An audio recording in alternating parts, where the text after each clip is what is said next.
কৃষ্ণলীলার ব্যাখ্যা গোপীপ্রেম বস্ত্রহরণের মানে। শ্রীরামকৃষ্ণ এ যোগমায়ার আকর্ষণ ভেলকি লাগিয়ে দেয়।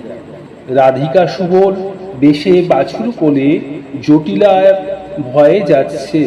যখন যোগমায়ার শরণাগত হলো তখন জটিলা আবার আশীর্বাদ করে।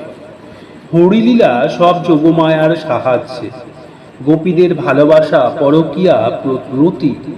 কৃষ্ণের জন্য গোপীদের প্রেম উন্মাদ হয়েছিল, নিজের স্বামীর জন্য অত হয় না।